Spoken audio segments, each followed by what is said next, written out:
Continuamos en Tu Voz al Mediodía. Somos tú.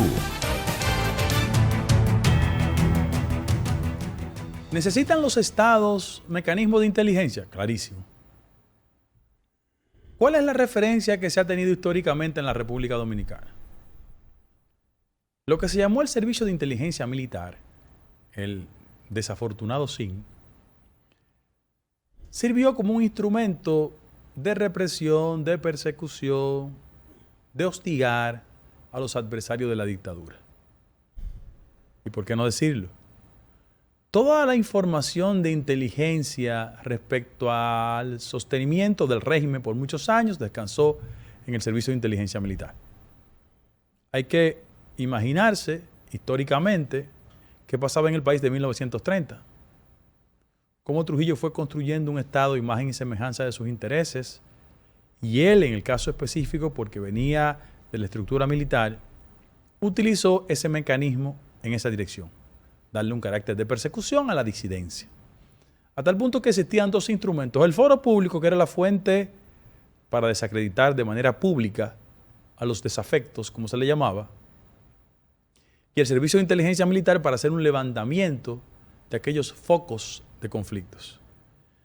Tanto los que ejercían la resistencia interna, pero las invasiones del 49, del 59 y todo ese proceso posterior, donde una parte importantísima de la juventud dominicana se vio develada. Valera Benítez escribió un trabajo que se llama El complot develado, muy interesante al respecto. Los servicios de inteligencia jugaron un rol determinante. No estamos diciendo que los estados no tienen derecho a construir un sistema de inteligencia. Claro que sí. El problema es cuál es el objetivo. Y todas las dictaduras en América Latina tienen personajes funestos en esa dirección. Pedro Mendieta es un personaje del descalabro ético que padeció la dictadura en Venezuela. Y así usted va país por país y hay referentes de figuras terribles que utilizaron la inteligencia como un instrumento de sostén de la dictadura. En el caso específico de la República Dominicana, ya en el tramo final de la dictadura de Trujillo, un personaje que no tenía que ver inicialmente con los temas de inteligencia, Johnny Aves García, que aunque muchas personas no conocen ese acontecimiento de carácter histórico, él se inició siendo cronista deportivo. El funesto Johnny Aves García era un hombre vinculado a la prensa.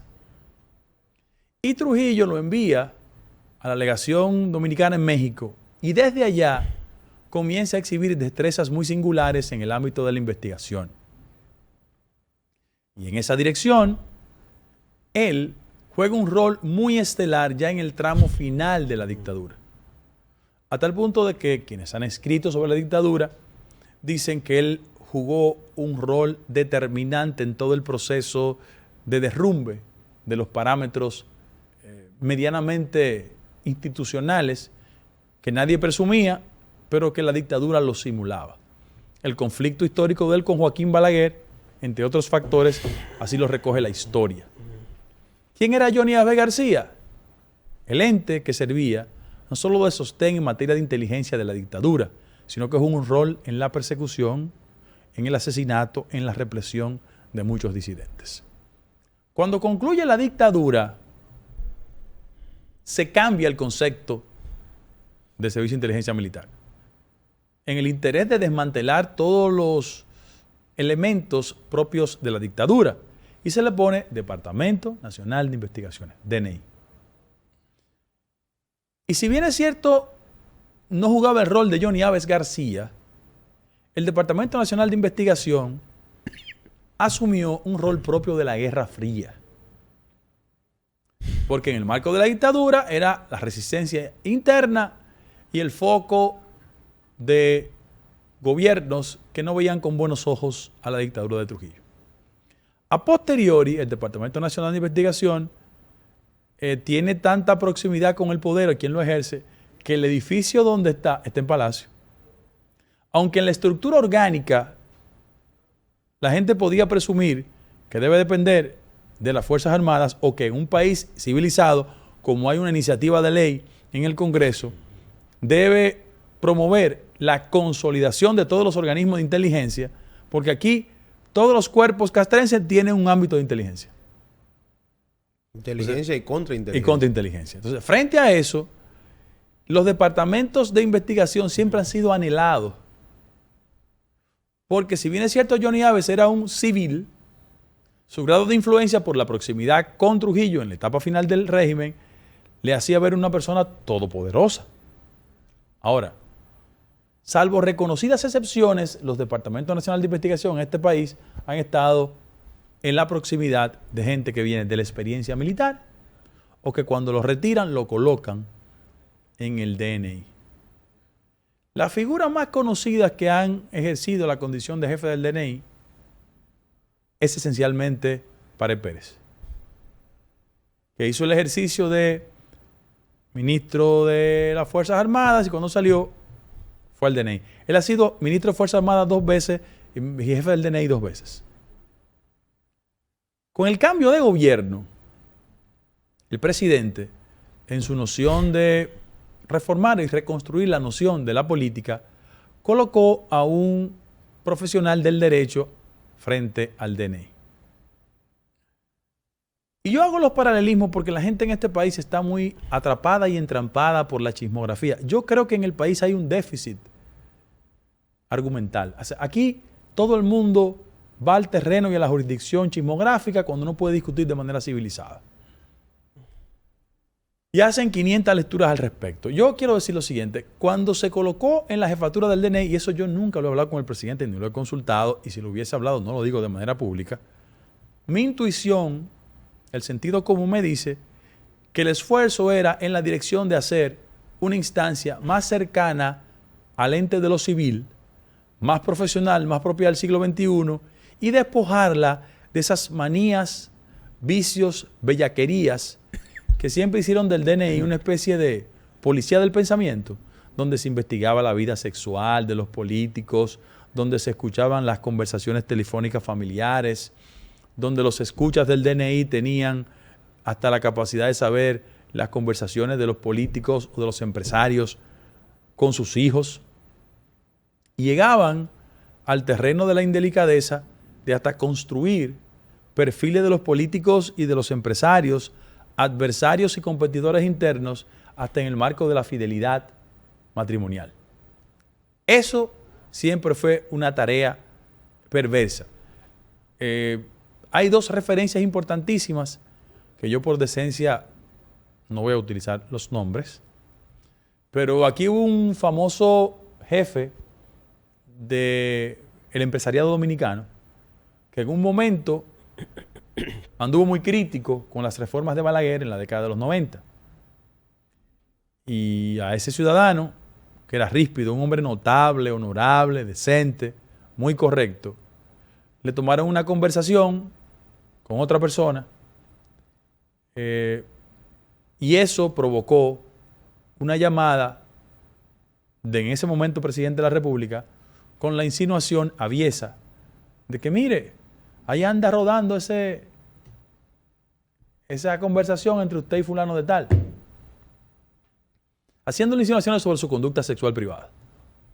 Primer elemento. Segundo elemento. Muchos empresarios en el país cayeron en la trampa de la información y alquilaron, contrataron, procuraron fórmulas donde el componente de investigación era parte de las competencias. ¿Por qué? Porque el interés era pautar información privilegiada. En el marco de la competencia comercial, hablo esencialmente del sector bancario, financiero. Tercer elemento. En un proceso en el que yo participé, desde el DNI se sacó una información de una conversación privada. Yo no sé si tú recuerdas, en el marco de la campaña del 2012. Claro que sí. Donde un amigo, Leo Adames, me llamó y dijo él algo respecto de un político que estaba aspirando. Y esa información del DNI se sacó en la intención de hacer un uso politiquero. ¿Qué quiero decir con todo esto? Para los que ponen en duda la viabilidad de que un civil esté al frente del DNI, cosa que yo estoy de acuerdo. El referente por excelencia de un civil conduciendo los mecanismos de inteligencia de un Estado tiene en Estados Unidos el mejor retrato. Hoover, Edgar Hoover, que fue por muchísimos años jefe del FBI, a tal punto que el edificio se llama Edgar Hoover, en honor a él. Es decir, cuando en el país hacemos tanto énfasis en evidenciarnos como personas que queremos emular los modelos institucionales norteamericanos, esa parte quieren obviarla. Ahora, ¿qué ha pasado? Que el Departamento Esencial de Inteligencia, que es el DNI, siempre ha sido un plato apetecido por el segmento militar. Y ellos sienten que en la medida que manejan inteligencia, poseen mayor poder, influencia frente al presidente. Y hablo de los presidentes, no hablo de este. Y quiero decir que en el país, el primer bloque en el edificio de un esfuerzo institucional de romper con esa fatal y maldita tradición de hacer de los organismos de inteligencia del Estado, todos, fuente de enriquecimiento, porque hay que decirlo, bajo el componente de que el manejo de los fondos en materia de seguridad del Estado no pueden ser auditados. Y por ahí le dan riendas sueltas a cualquier tipo de excesos. ¿Por qué? Porque la naturaleza investigativa tiene un carácter real, fuera de discusión, los informantes. Tiene que mantenerse la discreción. Entonces, ese nivel de discrecionalidad procura no dejar rastros de quién informa y quién no informa. En el país, en la verborrea ordinaria, le dicen chivato, calié, soplón. ¿Qué otro calificativo le inventan? Pero fundamentalmente eso. Sapo. Sapos. Pero ya el concepto de sapo tiene más connotación del narcotráfico. Pero repito, calié, soplón, todo ese tipo de cosas le dicen. ¿Por qué? Porque si al gobierno dominicano le interesa procurar información respecto de una perturbación de la paz social en la línea noroeste, bueno, lo lógico es que exista un personal en esa dirección. Yo no hablo del personal militar que está en el cuartel. Hablo del personal que está en la responsabilidad de hacer, no delaciones, sino levantar toda información de inteligencia. Porque todos los presidentes del mundo siempre tienen un reporte de inteligencia que se le entrega. Y ellos tienen, como dirían los meteorólogos, un estado del tiempo. O'Neill fue allí, le dio una galleta a fulano.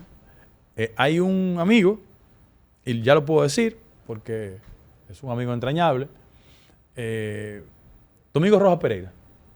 Me dijo que en el gobierno del doctor Jorge Blanco, un día su papá, que era director de la autoridad portuaria, cuando autoridad portuaria era autoridad portuaria, habló con el presidente le dijo, doctor, pero venga acá, usted tuvo un incidente en Jaina ayer, porque dice aquí un reporte de inteligencia que usted tiró unos tiros. Dice él, mire presidente, yo estaba a esa hora en mi casa durmiendo. ¿Y dónde pasó? No, fue en Jaina y después en Villa Altagracia. Le dije, mire, espérense un segundito. Hay un dirigente en Villa Altagracia que se llama Rojas Nina, pero ese es su apodo. Le dicen Rojas Nina porque en los tiempos de Balaguer caía muchas veces preso y yo era el abogado, entonces le pusieron Rojas Nina. Ah, sí. O sea, fíjate cómo a veces la gente que trabaja en la información de la inteligencia, como no tiene el conocimiento del terreno, genera informaciones que son totalmente incorrectas. ¿Por qué toda esta argumentación viene al caso? Porque las fuentes informativas tradicionalmente en el país no gozan del crédito suficiente. Y yo en el segundo bloque voy a hacer una reflexión que tiene que ver mucho con gente que cuando la inteligencia ordinaria no funciona o está contaminada, contrata personal de otra jurisdicción. Vamos a una pausa. Volvemos con Tu Voz al Mediodía. Volvemos después de la pausa. Tu Voz al Mediodía. Somos tú.